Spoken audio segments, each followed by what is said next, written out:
ನಮ್ ಜೀವ ಕಣ್ಣು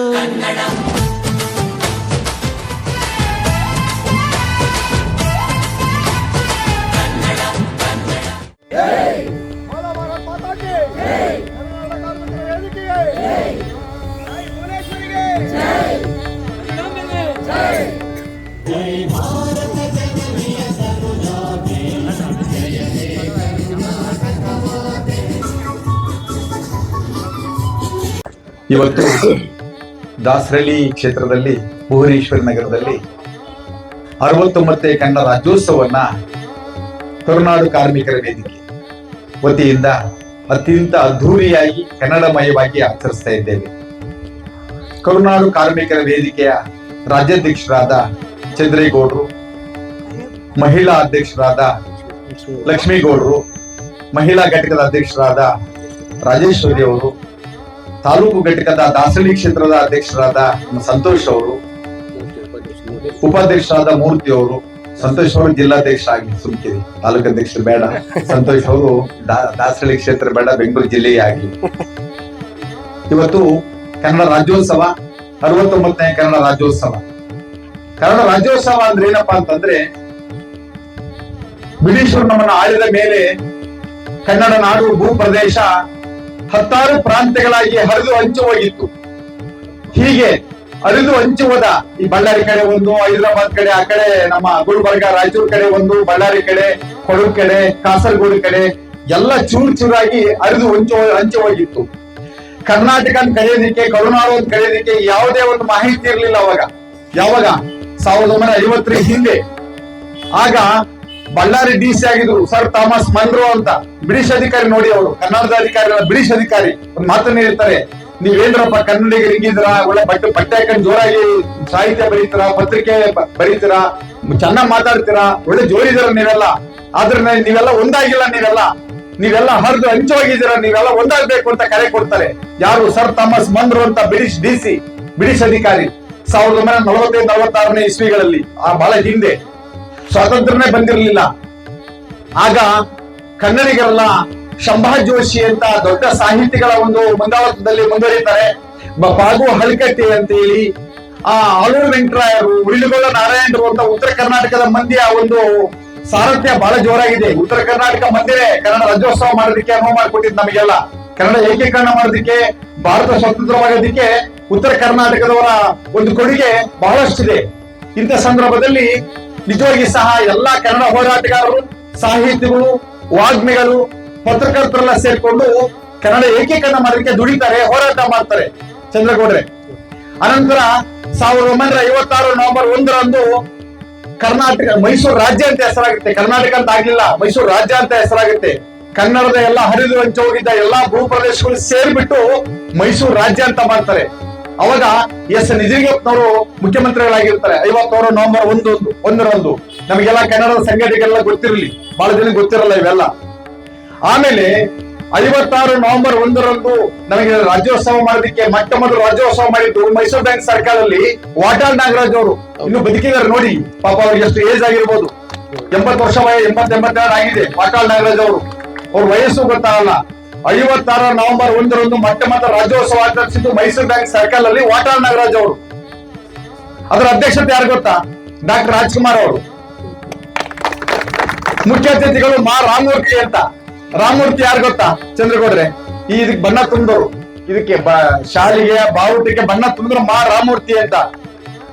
ರಾಮಮೂರ್ತಿಯವ್ರನ್ನ ಈ ಕೋರ್ ಕಮಿಟಿ ಕೇಳ್ತಂತೆ, ಈ ಶಾಲು ಇದಕ್ಕೆ ಧ್ವಜಕ್ಕೆ ಬಣ್ಣ ತುಂಬಬೇಕು, ಯಾವ ಬಣ್ಣ ತುಂಬಬೇಕು ರಾಮಮೂರ್ತಿಯರೇ ಅಂತ. ನಿಂತರ ದೊಡ್ಡ ಹೋರಾಟಗಾರ ಯಾರು? ರಾಮಮೂರ್ತಿ ಅವರು. ಅವ್ರು ಮನೆಗೆ ಹೋಗ್ತಾರಂತೆ, ಹೆಣ್ಮಕ್ಳು ಅವ್ರ ಹೆಂಡತಿ ಅರಿಶಿನ ಕುಂಕುಮ ತುಂಬ್ತಿರ್ತಾರಂತೆ ಬಟ್ಲಿಗೆ, ನೋಡ್ತಾರಂತೆ. ನೋಡ್ಬಿಟ್ಟು ಈ ಅರಿಶಿನ ಕುಂಕುಮ ಕಲರ್ ಯಾಕೆ ಆಗ್ಬಾರ್ದು ನಮ್ ಧ್ವಜ ಇದಕ್ಕೆ ಅಂದ್ಬಿಟ್ಟು ಅರಿಶಿನ ಕುಂಕುಮದ ಕಲರ್ನ ಬಾವುಟದ ನಮ್ಮ ಇದನ್ನ ಅಲ್ಲಿ ತುಂಬ್ತಾರೆ ಬಾವುಟಕ್ಕೆ. ನಮ್ಮ ಶಾಲಿಗೆ ಎಲ್ಲ ಕನ್ನಡಮಯ ಆಗುತ್ತೆ. ಅರಿಶಿಣ ಶಾಂತಿಯ ಪ್ರತೀಕವಾದ್ದು, ಕೆಂಪು ಕ್ರಾಂತಿಯ ಪ್ರತೀಕವಾದ್ದು. ಹೀಗೆ ಶಾಂತಿ ಕ್ರಾಂತಿಯ ಪ್ರತೀಕವಾಗಿ ಕನ್ನಡ ಬಾವುಟ ರಾರಾಜಿಸ್ತಿದೆ ಇವತ್ತು. ಕನ್ನಡಿಗರು ಹಾಗಿರ್ಬೇಕು, ಶಾಂತಿಯುತವಾಗಿರ್ಬೇಕು ಮತ್ತು ಕ್ರಾಂತಿಯುತವಾಗಿರ್ಬೇಕು. ಶಾಂತಿಯುತವಾಗಿದ್ದು ಇದು ಬೆಂಗಳೂರಲ್ಲಿ 70 ಇದೀವಿ, ಬೇರೆ ಭಾಷೆ 30 ಭಾಗ ಬೆಂಗಳೂರಿನಲ್ಲಿ. ಕನ್ನಡಿಗರು ಬೇರೆ ಭಾಷೆ 70 ಭಾಗ, ಕನ್ನಡಿಗರು 30 ಭಾಗ ಆಗಿದ್ದೀವಿ. ಬೇರೆ ಭಾಷೆ ಬಂದು ಇಲ್ಲೇ ಮನೆ ಕಟ್ಕೊಂಡು ನಮ್ಮ ಕನ್ನಡಿಗರಿಗೆ ಬಾಡಿಗೆ ಕೊಡ್ತಿದಾರಲ್ಲ, ಬಾಡಿಗೆ ವಸೂಲು ಮಾಡ್ತಿದ್ದಾರೆ, ಸುಮ್ಮನೆ ಬಿಲ್ಡಿಂಗ್ ಮಾಡ್ಕೊಂಡಿದ್ದಾರೆ. ನಾವೆಲ್ಲ ಪಾಪನ ಕನ್ನಡ ಹೋರಾಟ ಮಾಡ್ಕೊಂಡು ಹಿಂಗೆ ತರ ಸುತ್ತರಿತಿದ್ವಿ. ನಾವೆಲ್ಲ ಬಹಳಷ್ಟು ಕನ್ನಡ ಬೆಳಿಬೇಕು, ಕನ್ನಡ ಬಳಸಿ, ಕನ್ನಡ ಬೆಳೆಸಿ. ಕನ್ನಡ ಭಾಷೆನ ಬಳಸಿದ್ರೆ ಮಾತ್ರ. ಈಗ ಯಾರು ತೆಲುಗು ಮಾತಾಡ್ತಿದ್ರು, ದಯಾನಂದ ಹೇಳಿದ್ರು ಅವಾಗ, ತೆಲುಗು ಮಾತಾಡ್ಬೇಡಿ ಕನ್ನಡ ಮಾತಾಡಿ ಇವತ್ತಾದ್ರು ಅಂತ. ಅಂದ್ರೆ ಕನ್ನಡ ಬಳಸಿರ್ತಾನೆ ಕನ್ನಡ ಬೆಳೆಯೋದು.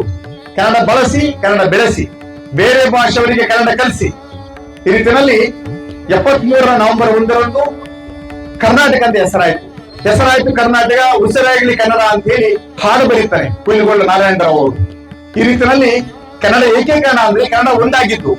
ಅಂದ್ರೆ ಇವತ್ತು ಕನ್ನಡ ರಾಜ್ಯೋತ್ಸವಕ್ಕೆ ದುಡಿದ ಮಹನೀಯರನ್ನ ದ ರಾ ಬೇಂದ್ರೆ ಆಗಿರ್ಬೋದು, ಶಂಭಾ ಜೋಶಿ ಆಗಿರ್ಬೋದು, ದನಿಗಳ ರಾಮರಾಯರು, ಉಳಿಲುಗೊಳ್ಳ ನಾರಾಯಣರಾಯರು, ಆಲೂರು ವೆಂಕಟರಾಯರು, ನಾಸು ಹರ್ಡೇಕರ್ರು, ರಾಜಕಾರಣಿಗಳಲ್ಲಿ ಎಸ್ ನಿಜಲಿಂಗಪ್ಪ, ಶ್ಯಾಮ ಪ್ರಸಾದ್ ಬಿದರಕುಂದಿ, ಬಸವರಾಜ ಹಿರೇಮಠ, ಇಂಥವ್ರನ್ನ ನಾವು ಸ್ಮರಿಸಬೇಕಾಗಿದೆ. ನಾವು ತುಂಬಾ ಜನ, 100 ಜನ ಮಹನೀಯರನ್ನು ಸ್ಮರಿಸುವ ದಿನವೇ ಕನ್ನಡ ರಾಜ್ಯೋತ್ಸವದಲ್ಲಿ ಕನ್ನಡ ಮಾತಾಡ್ಬೇಕು ನಾವು.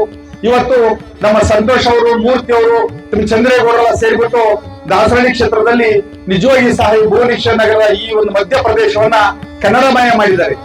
ನಮ್ಮ ಜೀವನದಲ್ಲಿ ಕನ್ನಡ ಅನ್ನೋದು ನಮ್ಮ ಮನೆ ಮೇಲೆ ರಾಜಾಯಿಸಬೇಕು, ನಮ್ಮ ಮನೆಗಳಲ್ಲಿ ರಾಜಾಯಿಸಬೇಕು.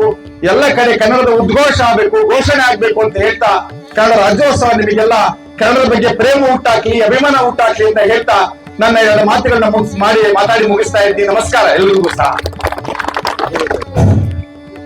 ಏನಿವತ್ತು ದಾಸರಳ್ಳಿ ವಿಧಾನಸಭಾ ಕ್ಷೇತ್ರದ ಅಧ್ಯಕ್ಷ ಆಗಿರುವಂಥ ಸಂತೋಷ್ ಅವರು ಹಾಗೂ ಉಪಾಧ್ಯಕ್ಷ ಆಗಿರುವಂಥ ಮೂರ್ತಿ ಅಣ್ಣವರು ಹಾಗೂ ಅವರ ದಾಸರಳ್ಳಿ ವಿಧಾನಸಭಾ ಕ್ಷೇತ್ರದ ಎಲ್ಲ ವಾರ್ಡು ಅಧ್ಯಕ್ಷ ಆಗಿರ್ಬೋದು, ಮತ್ತು ವಾರ್ಡ್ ಅಧ್ಯಕ್ಷ ಆಗಿರುವಂಥ ಮಂಜಣ್ಣ ಆಗಿರ್ಬೋದು, ಅವರೆಲ್ಲರೂ ಸೇರಿ ನಮಗೆ ತುಂಬಾ ಖುಷಿ ಅಂತಾನೆ ಹೇಳ್ಬೋದು.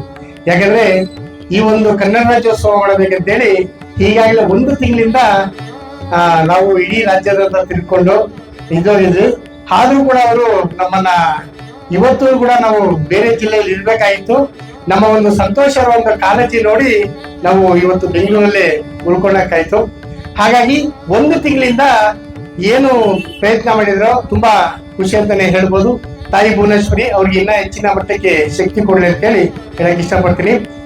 ಎಲ್ಲರೂ ಕೂಡ 69ನೇ ಕನ್ನಡ ರಾಜ್ಯೋತ್ಸವದ ಶುಭಾಶಯಗಳು. ಏನಿವತ್ತು 69ನೇ ಕನ್ನಡ ರಾಜ್ಯೋತ್ಸವ ಪ್ರಯುಕ್ತ ಕಾರ್ಮಿಕರಿಗೆ ಹಾಗೂ ಎಲ್ಲ ಸಾರ್ವಜನಿಕರಿಗೆ ಅನುಕೂಲ ಆಗುವಂತೆ ಈಗಾಗಲೇ ಆರೋಗ್ಯ ಶಿಬಿರ ಕಾರ್ಯಕ್ರಮನ ಕೂಡ ಹಮ್ಮಿಕೊಂಡಿದ್ವಿ. ಏನಪ್ಪಾ ಅಂದ್ರೆ ಆರೋಗ್ಯ ಶಿಬಿರ ಯಾವುದೇ ಒಂದು ಕಾರ್ಮಿಕರಾಗಿರ್ಬೋದು, ಸಾರ್ವಜನಿಕರಾಗಿರ್ಬೋದು, ಯಾವುದೇ ಒಂದು ಸಮಸ್ಯೆ ಇದ್ರೂ ಕೂಡ ಅವರು ಚೆಕಪ್ ಅನ್ನ ಮಾಡಿಸ್ಕೋಬಹುದು. ಎಲ್ಲ ಬಂದು ಉಚಿತವಾಗಿ ಇರುತ್ತೆ. ಫುಲ್ ಬಾಡಿ ಚೆಕಪ್ ಇರುತ್ತೆ. ದಯವಿಟ್ಟು ಎಲ್ಲರೂ ಕೂಡ ಅದನ್ನ ಸದುಪಯೋಗ ಮಾಡ್ಕೊಳ್ಳಿ. ಮತ್ತೆ ಹೀಗೆ ಪ್ರತಿಯೊಂದು ಜಿಲ್ಲೆ, ಪ್ರತಿಯೊಂದು ತಾಲೂಕಲ್ಲಿ ಕೂಡ ಪ್ರತಿಯೊಂದು ಕಾರ್ಮಿಕರಿಗೆ ಸಂಬಂಧಪಟ್ಟ ಪ್ರತಿಯೊಂದು ಇಲಾಖೆಯಿಂದ ಸಿಗ್ತಕ್ಕಂಥ ಸೌಲಭ್ಯಗಳು ಕೂಡ ಈಗಾಗಲೇ ಸುಮಾರು 5 ವರ್ಷಗಳಿಂದ ಪ್ರತಿಯೊಂದು ಜಿಲ್ಲೆ, ಪ್ರತಿಯೊಂದು ತಾಲೂಕು, ಪ್ರತಿಯೊಂದು ಹೋಬಳಿ, ಪ್ರತಿಯೊಂದು ಮನೆಯಲ್ಲೂ ಕೂಡ ಸರ್ಕಾರದಿಂದ ಸಿಗ್ತಕ್ಕಂಥ ಸೌಲಭ್ಯಗಳು ಕೂಡ ತಲುಪಬೇಕು ಅನ್ನೋದೇ ನಮ್ಮ ಕರುನಾಡ ಕಾರ್ಮಿಕರ ವೇದಿಕೆ ಗುರಿಯಾಗಿರ್ತದೆ. ಹಾಗಾಗಿ ಪ್ರತಿಯೊಬ್ಬರು ಕೂಡ ದಯವಿಟ್ಟು ಏನಂದ್ರೆ ತಮ್ಮ ಜೊತೆಯಲ್ಲಿರುವಂತ ಕಾರ್ಮಿಕರು ಅಂದ್ರೆ ಯಾವುದೇ ಕೆಲಸ ಮಾಡುವಂತ ಕಾರ್ಮಿಕರಾಗಿರ್ಬೋದು, ಅವ್ರಿಗೆ ಸರ್ಕಾರದಿಂದ ಸಿಗ್ತಕ್ಕಂತ ಸೌಲಭ್ಯ ದಯವಿಟ್ಟು ಎಲ್ಲರೂ ಕೂಡ ಸೇರಿ ಕೊಡಿಸ್ಬೇಕಂತೇಳಿ ಈ ಮೂಲಕ ಹೇಳಕ್ಕೆ ಇಷ್ಟಪಡ್ತೇನೆ. ಏನಿವತ್ತು ಆಗಮಿಸಿರುವಂತ ಎಲ್ಲರೂ ಕೂಡ ತುಂಬ ಧನ್ಯವಾದಗಳು ಅಂತ ಈ ಒಂದು ಕಾರ್ಯಕ್ರಮಕ್ಕೆ ನಮಸ್ಕಾರ.